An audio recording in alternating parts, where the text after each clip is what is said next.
Hello students, welcome to you all in my YouTube channel Gotech plus. मैं हूँ अभिषेक चेता। मैं आज आपके लिए न्यू चैप्टर स्टार्ट करने जा रहा हूँ which is also a biological chapter. Improvements in food resources में जितने भी प्रयास किए गए फूड रिसोर्सेज, फूड से मिलने वाले सभी पदार्थों को सुधारने में improvements, we will discuss about it. Start करने से पहले आप मेरे चैनल को सब्सक्राइब कीजिए, लाइक कीजिए एंड हमारे साथ ज्वाइन कीजिए। आप अपनी वीडियो भी इस पर डाल सकते हैं।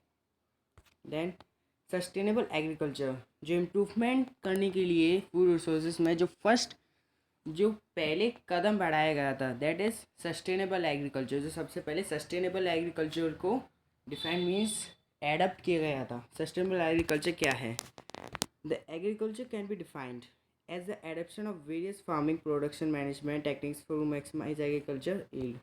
सस्टेनेबल एग्रीकल्चर क्या था कि जितनी भी जो एडाप्शन, जितने भी टेक्निक्स थी किसकी, ईल्ड्स को, हाई ईल्ड्स को, जितने भी फील्ड थे उनकी क्रॉप्स को मैक्सिमाइज करने के लिए, और उनकी जो प्रोडक्शन कम होता था पहले। जैसे आप देख सकते हैं ऑर्गेनिक फार्मिंग होती थी पहले।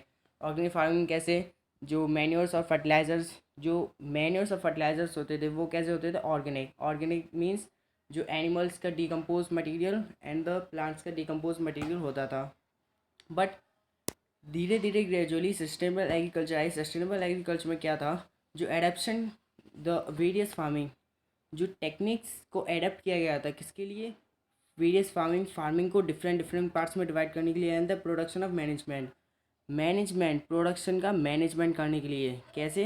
प्रोडक्शन को बढ़ाने के लिए और बढ़ाने के लिए, क्योंकि जो हमारी जनसंख्या बढ़ रही थी, जो पॉपुलेशन तेज़ी से बढ़ रही थी, बट जो प्रोडक्शन था क्रॉप्स का वो नहीं बढ़ रहा था। उसको बढ़ने के लिए सस्टेनेबल एग्रीकल्चर को एडेप्ट किया गया।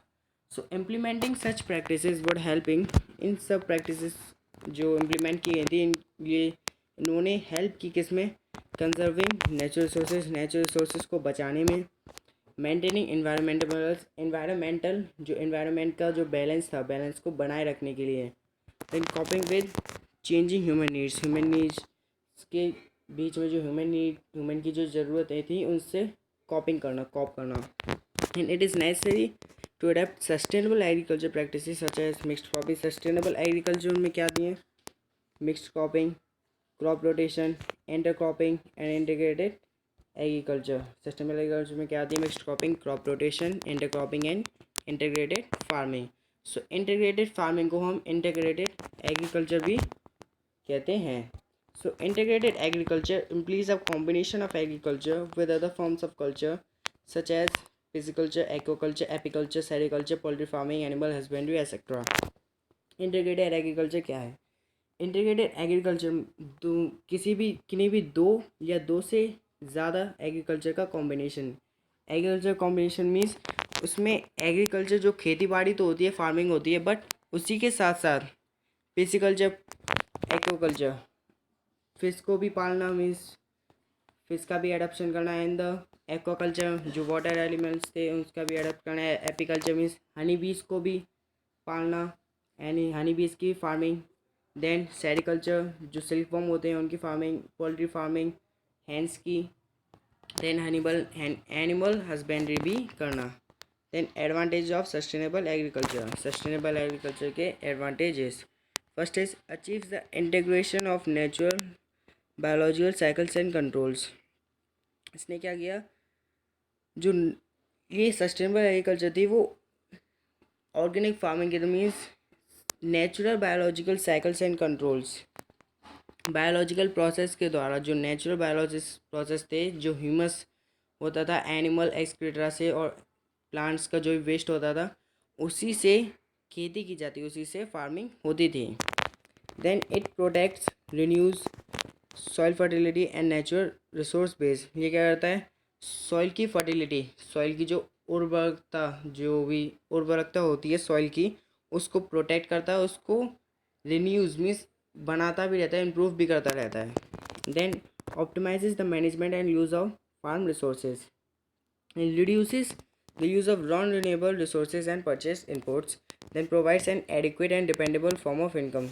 ये करता है डिपेंडेबल इनकम का डिपेंडेबल फॉर्म एडिक्वेट करता है, प्रोवाइड कराता है। Then promotes opportunity in family farming and farm communities. ना ऑर्गेनिक फार्मिंग क्या है?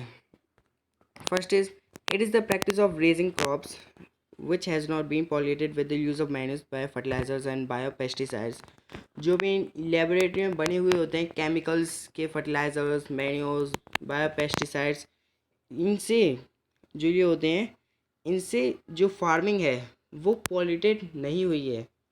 कैसे? ऑर्गेनिक फार्मिंग का मेन ही होता है कि जितने भी फार्मिंग हो वो ऑर्गेनिक तरीके से, मतलब कि जो नेचुरल प्रोसेस के तरीके से हो। नेचुरल प्रोसेस में किसी भी केमिकल का यूज़ नहीं होता, किसी बायो फर्टिलाइज़र का नहीं होता, या बायो पेस्टिसाइड्स का भी नहीं होता।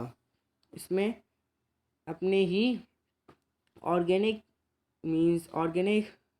टेक्निक के द्वारा ही फार्मिंग की जाती है। In organic farming there is a little और no use of bio fertilisers and bio pesticides. Organic farming में बायो फर्टिलाइजर, बायो पेस्टिसाइड्स का यूज़ होता ही नहीं। There is no use of toxicity due to pollution of crop plants.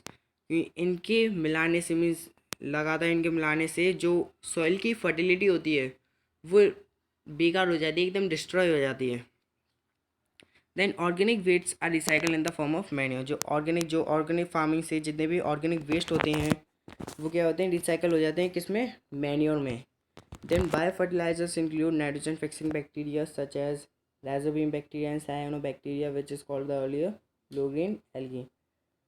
जो bio fertilizers होते हैं उनमें नाइट्रोजन फिक्सिंग बैक्टीरिया ज़्यादा होते हैं, जिससे जो क्रॉपिंग, जितनी भी फार्मिंग होती है जिसमें बायो फर्टिलाइज़र, बायो पेस्टिसाइड्स का यूज़ होता है, वो ज़्यादा ग्रो करती हैं। बट ज़्यादा ग्रो होने के बाद उनकी जो सॉइल की फर्टिलिटी होती है वो ख़राब हो जाती है। देन ना एडवांटेज ऑफ ऑर्गेनिक फार्मिंग के एडवांटेजेस। It prevents pollution. ये करते prevents pollution any compound of our environments. ये क्रॉप्स को पॉल्यूशन से बचाती है। क्या? ऑर्गेनिक फार्मिंग क्रॉप्स को पॉल्यूशन से बचाती है। जो भी क्रॉप्स होते हैं जो पॉल्यूशन से पॉल्यूटेंट हो चुकी हैं उनको प्रिवेंट करती है। Then farm waste are recycle. Farm waste जो ऑर्गेनिक कंपाउंड, जितने भी ऑर्गेनिक वेस्ट निकलते हैं फार्म से, वो रिसाइकल हो जाते हैं। किसमें? मैन्योर्स में। Then the food obtain from agriculture from organic farming. जो ऑर्गेनिक फार्म से फूड ऑब्टेन होते हैं, these are free from pesticides and toxic chemicals.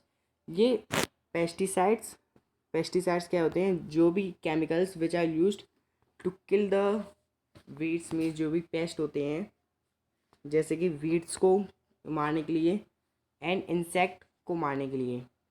जो इंसेक्ट और वीड्स होते हैं जो क्रॉप्स को ख़राब कर देते हैं, उनको मारने के लिए पेस्टिसाइड्स का यूज़ होता है। एंड टॉक्सिक केमिकल्स मीन्स जहरीले जो भी केमिकल्स होते हैं उनसे फ्री होती है जो organic farming. Then organic farming maintain the soil health. Organic farming क्या करती है? सॉइल हेल्थ को बनाए रखती है। कैसे? कि ऑर्गेनिक फार्मिंग में naturally resources are used most, means ज़्यादा से ज़्यादा नेचुरली रिसोर्सेज यूज़ होते हैं ऑर्गेनिक फार्मिंग में। जैसे ही ह्यूमस, जो न्यूट्रिएंट स्पेसिफिक नहीं होता, बट इसमें जो सॉइल के टेक्सचर, जो भी सॉइल का टेक्सचर होता है, सॉइल की हेल्थ को बढ़ाने के लिए ज़्यादा से ज़्यादा कंपोनेंट्स फाउंड होते हैं, पाए जाते हैं।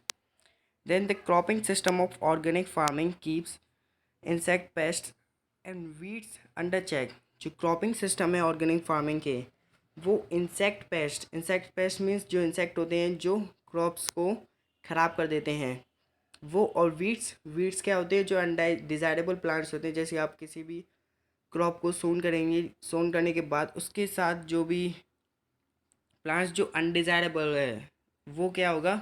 वो सबसे वीड्स क्या कहते हैं? वीड्स प्लांट्स की जो भी आप क्रॉप सोन करते हैं, उगाते हैं, तो उसमें सबसे ज़्यादा जल्दी से जल्दी सॉइल में से न्यूट्रिएंट्स लेते हैं और क्रॉप से पहले, जो भी क्रॉप आपने सोन की है उससे पहले ग्रो हो जाते हैं, जो पहले की क्रॉप्स को ख़राब कर देते हैं, तो उनमें डिसऑर्डर्स हो जाते हैं। सो ये है आपका एग्रीकल्चर मीन्स ऑर्गेनिक फार्मिंग। जैसे आप देख सकते हैं इसमें मैन्योर्स ऐड हैं। देन जो फार्मिंग हो रही है वो भी ऑर्गेनिक ही तरीके से हो रही है, ऑर्गेनिक टेक्निक से। Then thank you. Subscribe my channel, like this video. Thank you.